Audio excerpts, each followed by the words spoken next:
Welcome to Module 3. This module presents an overview of the questions and information you will need to complete the DPIA. Take this module once you have a good understanding of the privacy basics from Modules 1 and 2, but before you begin to complete a DPIA.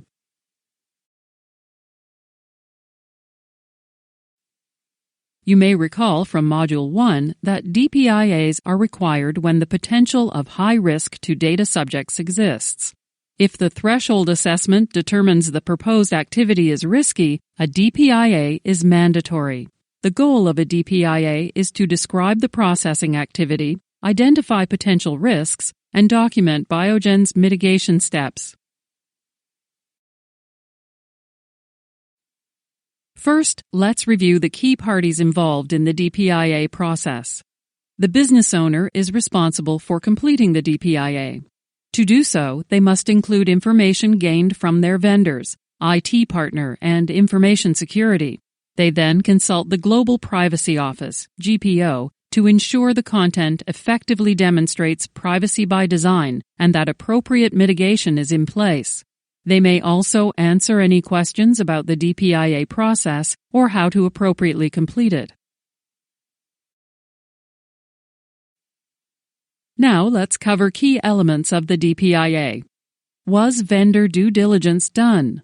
Do we have evidence that they will appropriately handle personal data and confirmation that they are contractually obligated to do so? Have we confirmed that the vendor can fulfill our obligations, such as honoring data subject rights requests and appropriately disposing of data once it is no longer needed? You will attach the findings of the privacy and security assessments conducted.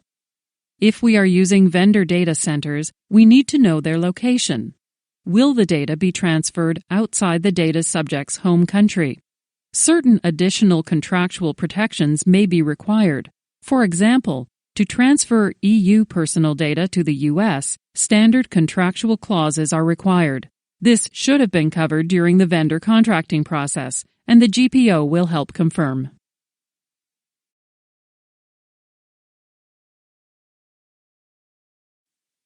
How are we collecting the data from the data subject?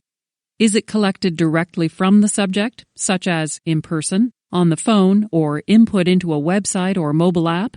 Or are we gathering it indirectly, through a research trial, biobank, or third party? We must have a valid legal basis to process personal data, and a defensible reason for collecting and processing each data element.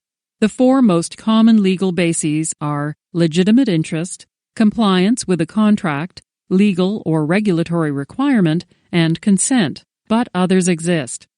Legitimate interest means that conducting our processing is necessary to achieve our business purpose. We have a legitimate interest to obtain HCP contact data, because without this data, we can't interact with HCPs, whom we contract to speak at events and to promote our products. We have a legitimate interest to process data relating to job candidates, because without it, we cannot recruit employees. Consent is not a preferred legal basis because it can be withdrawn by the data subject. But in some countries and scenarios, it will be the necessary basis to use because marketing is often consent-based. In the case of an adverse event, we are required to report it to law enforcement. We must be transparent with people about what data we collect, the basis and purpose for the collection, and what rights they have regarding their data, such as right of access, correction, and deletion. We typically do this through a notice or consent form, if consent is the legal basis for processing. If you need help determining when and how to give notice, the GPO can help. Consent forms also have specific requirements on what needs to be included, so you should consult GPO for help with these forms.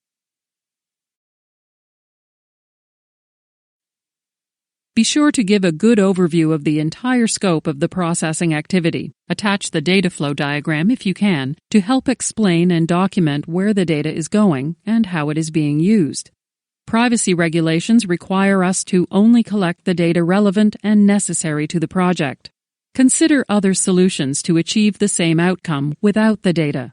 What, for example, would happen if we didn't collect or analyze the data as we intend to? Have we ensured we are collecting only the minimum data necessary for the activity or goal?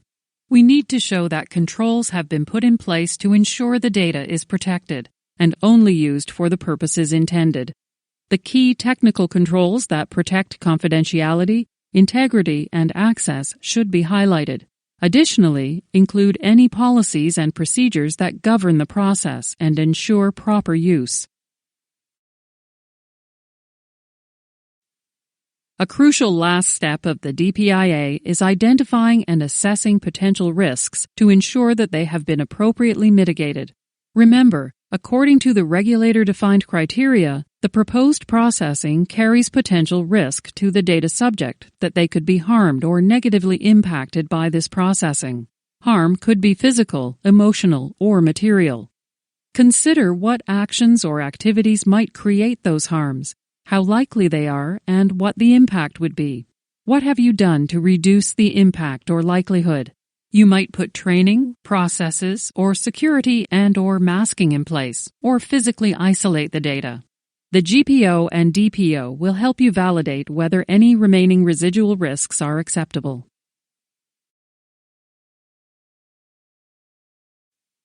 Now that you have completed Module 3, you should be prepared to complete a DPIA and demonstrate how you have incorporated privacy by design into your initiative.